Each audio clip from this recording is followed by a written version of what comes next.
언론인 출신 꿈 전도사 고도원. 그는 대학 재적 후 절망의 20대를 보내야 했습니다.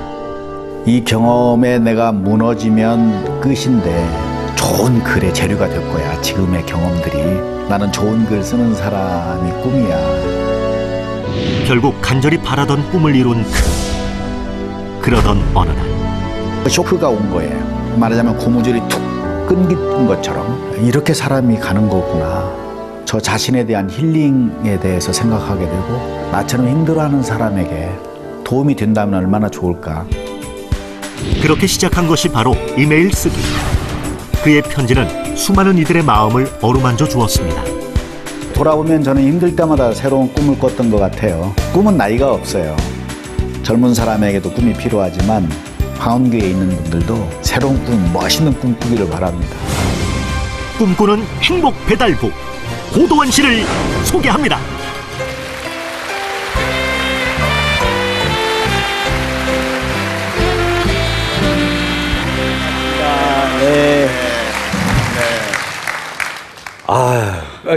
지금까지 독자들한테 보낸 편지가 4,000통 가까이 된다는 게 맞습니까? 네, 한 그 정도 됩니다. 4,000여 통. 3,800여 통. 몇 년이죠? 그러니까 12년 됐습니다. 12년이요. 네. 정말 엄청난 양의 편지인데 그 내용은 그러니까 어떤 내용의 편지들인가요? 우리 마음을 위로할 수 있는 네. 것들, 뭐 꿈, 희망, 사랑, 행복, 네. 좋은 건 다 있습니다. 좋은 건 다. 네. 근데 우리를 행복하게 만드는 편지를 많이 이렇게 주셔서 그런지 네. 표정도 참 행복해 보이시고 그래서 그런지 주름살도 예전보다도 더 없어지신 것 같아요. 예전보다. 네. 근데 젊어지는 비결도 오늘 그 얘기 주제하고 뭐 관련이 있는지 모르겠어요. 오늘 얘기 주제가 네. 꿈꾸는 자는 늙지 않는다라는 그런 주제거든요. 요즘에 정말 이제 말씀하신 대로 젊어졌다는 얘기를 많이 들어요. 네, 네. 무슨 비결이 있습니까? 이런 얘기를 해서 저기 마음이 약해서 진짜인 줄 알고. 아니 진짜입니다. 네. 네, 진짜. 그래서 오늘 예. 꿈은 사람을 늙지 않게 한다. 이런 주제로 좀 네. 말씀을 드리려고 합니다. 얼마나 중요한데요, 꿈이요. 네. 자, 네. 그러면 지금 바로 얘기를 들어볼까요? 네. 얘기 시작하겠습니다.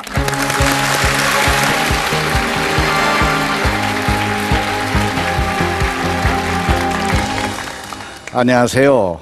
매일 아침 편지를 쓰고 있는 남자 고도원입니다. 아마도 이 자리에 고도원의 아침 편지를 받으시는 분, 저는 아침 편지 가족이라고 합니다. 아니면 아침 편지를 한번 들어본 분들이 제법 있을 것입니다. 처음에는 소박한 마음으로 시작했는데 이것이 저에게는 매우 큰 꿈의 지렛대가 됐습니다. 맨 처음 이것을 시작할 때 생각이 납니다. 제 인생이 무너졌던 시간입니다.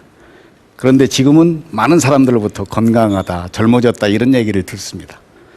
사랑은 나이가 없다 이런 얘기를 많이 합니다. 꿈에도 나이가 없습니다. 그런 확신을 가지고 감히 오늘 여러분 앞에 섰습니다. 저는 시골교회 목사의 아들로 태어났습니다. 고등학교 졸업할 때까지 도시락을 싸가지고 다니지 못하는 궁핍한 나이였습니다. 저희 아버님이 책을 참 좋아하셨습니다. 회초리로 책을 읽게 하고 검사했습니다. 아버지 회초리가 사라진 시대죠. 대학을 들어갔습니다. 대학 친문 기자가 됐어요. 나중에 편집국장이 됐습니다. 십계명이라는 칼럼을 썼습니다. 그런데 그것이 제 운명을 바꾸었습니다. 당시 제일 무서운 것이 긴급조치였습니다. 헌법의 히읗자만 활자화해도 실제로 사형 선고를 내리는 그때 의분에 넘치는 젊은 기자였습니다. 제적이 됐습니다. 당시 786명의 대학생이 집단 제적을 당했습니다. 강제 징집당하고 3년 동안 고생했습니다. 사회에 나왔습니다. 갈 곳이 없었습니다. 받아주는 곳이 없었습니다. 이력서를 안 받아줍니다. 빨간 도장이 찍힌 학생이었습니다. 어딜 가나 절망이었습니다. 늘 추웠습니다. 할 게 없어서 장가부터 갔습니다. 오늘 제 아내가 와 있습니다. 전기밥솥 하나 놓고 결혼 시작했습니다. 아현동 산동네. 먹고 살아야 했습니다. 이력서를 내지 않고 할 수 있는 것이 포장마차였습니다. 포장마차 이력서 내고 하나요? 첫날 접었습니다. 아무나 못합니다. 엄청납니다. 당시 그 헤엄치는 장사가 문방구라고 그래서 문방구. 현찰 장사이고 재고 없고 문방구를 알아다니다가 저희 두 사람이 4년 동안 모았던 전 재산을 사기당했습니다. 세상이 노란 꼴을 그때 봤습니다. 그리고 목이 탑니다. 혀가 갈라집니다. 물이 넘어가지 않습니다. 음식은 더 말할 것도 없습니다. 격해지기 시작했습니다. 고층 빌딩에 여러 번 올라갔습니다. 제 아내가 2번 유산했습니다. 그것도 8개월 넘긴 유산. 이건 지독한 것입니다. 한 청년이 꼬챙이처럼 마르면서 새까맣게 타들어갔습니다. 우리는 많이 싸웠습니다. 목숨 걸고 싸웠어요. 격해졌어요. 작은 것에 자존심을 상했습니다. 어느 날 제가 결심했습니다. 우리 싸우지 말자. 나 다시는 한강에 가지 않을래. 나 다시는 고층 빌딩에 올라가지 않을 거야. 우리는 먹을 거 없으니까 꿈을 먹고 살자. 나에게는 꿈이 있어. 좋은 글쟁이 되는 거야. 글을 쓰고 싶어. 지금의 모든 경험이 고통의 경험이 언젠간 나에게 쓰는 좋은 글의 재료가 될 거야. 그리고 툭 나왔습니다. 내가 죽기 전에 대통령 연설문이라는 거 하나 쓰고 죽을 거야. 그때 제 아내가 개코나 했으면 오늘 이 자리에 없습니다. 울먹이면서 당신은 할 수 있어. 좋은 글쟁이 될 거야. 조롱하지 않았습니다. 그리고 놀랍게도 길이 열리기 시작했습니다. 뿌리 깊은 나무라는 잡지가 생겨났습니다. 아시죠? 네, 좋은 잡지였습니다. 돌아가신 한창기 사장께서 졸업장도 없는 저를 기자로 채용했습니다. 얼마나 행복한지. 월급을 받을 때 아니 이렇게 행복한데 돈까지 주네? 이런 마음으로 일을 했습니다. 몰입했습니다. 그런데 시대가 또 수상해져서 뿌리 깊은 나무를 강제 폐간시켰습니다. 200여 종의 종합 간행물을 쓸어냈습니다. 다시 절망에 빠졌습니다. 근데 그 열심히 일하던 뿌리 깊은 나무의 고두원 기자를 기억하신 한 분이 중앙일보의 경제부장이었습니다. 최우석 씨. 이런 솜씨 좋은 글쟁이가 신문기자 한번 시켜보자. 그러면 신문기자의 빛깔이 달라질 수 있다. 그래서 저는 언론고시를 보지 않고 신문기자가 됐습니다. 펄펄 날랐습니다. 사회부 기자, 정치부 기자, 정당 출입하고 나중에 청와대 출입까지 하게 됐습니다. 그 중간에 운명적인 만남이 하나 또 있었습니다. 당시 평민당 총재하던 김대중 전 대통령입니다.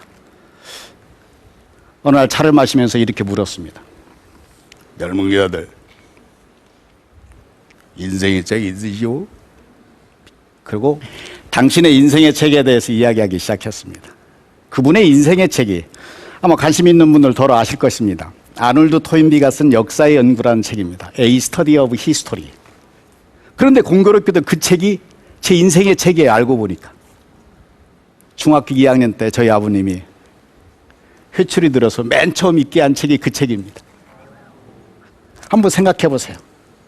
한 노련한 정치인하고 젊은 기자가 인생의 책 한 권을 놓고 이야기합니다. 2~3시간. 그리고 마침내 저를 청와대로 불렀습니다. 청와대에서 일할 생각 있으시오? 제가 당돌하게 해줬습니다. 어떤 자리입니까? 대통령 연설문 쓰는 자리.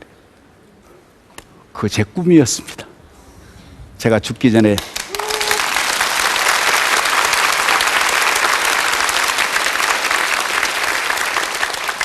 대통령 연설문 하나 쓰고 죽고 싶었습니다. 그 자리라면 9급이라도 하겠습니다. 그 1급 비서관 자리입니다. 대통령의 모든 연설문, 기고문, 회견문을 써드리는 글쟁이로서는 최고 관직입니다. 5년 동안 사흘 쉬었습니다. 여한없이 일했습니다. 그리고 몸이 무너졌습니다. 자, 대통령 연설문이요. 일주일에 한 3건에서 많으면 10건입니다. 쥐가 납니다. 뚜껑이 열립니다. 모락모락 김이 납니다. 내가 3시간만 살아있으면 좋겠어. 이 3시간 연설문 초안 마치고 죽어도 좋아. 몰입했어요.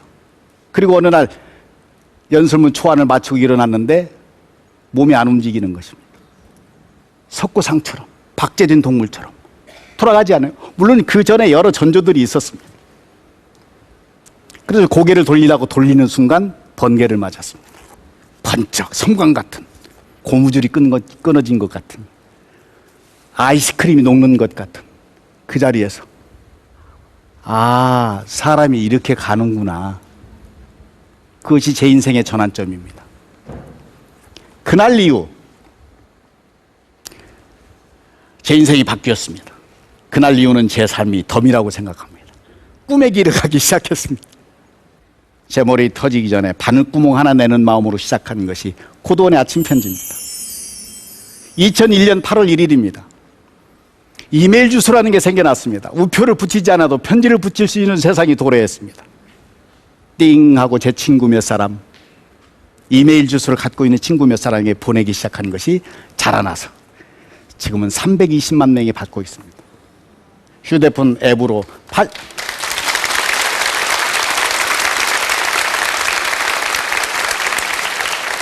휴대폰 앱으로도 80만 명이 받고 있습니다.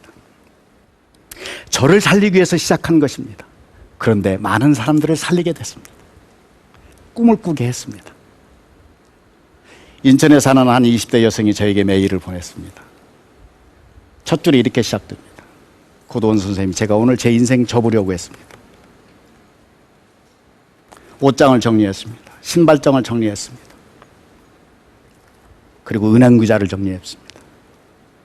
마지막으로 이메일함을 정리하다가 오늘 정말 마지막이야 하고 이메일을 클릭했습니다. 아침 편지. 그날 보낸 편지가 운명적입니다. 밑바닥에서 우뚝 서기라는 편지였습니다. 제가 이걸 받고 생각을 바꾸었습니다. 사람을 살렸습니다. 꿈은 이루어집니다. 조건이 있습니다. 좋은 꿈이어야 합니다. 좋은 꿈은 한 사람의 꿈이 한 사람의 행복, 성공에 머물지 않고 10사람, 100사람의 성공의 징검다리가 되는 것입니다. 그 꿈의 길을 가면 감히 말씀드릴 수 있습니다. 행복해집니다. 젊어집니다. 오늘의 강연의 주제가 꿈꾸는 자는 늙지 않는다는 것이었습니다. 어찌 사람의 몸이 늙지 않겠습니까? 그러나 그 꿈의 길을 가면 젊어집니다. 건강해집니다. 행복해집니다. 오늘 저와의 만남이 여러분의 위대한 시작이 되기를 꿈꿔봅니다. 제 말씀 들어주셔서 경청해 주셔서 감사합니다.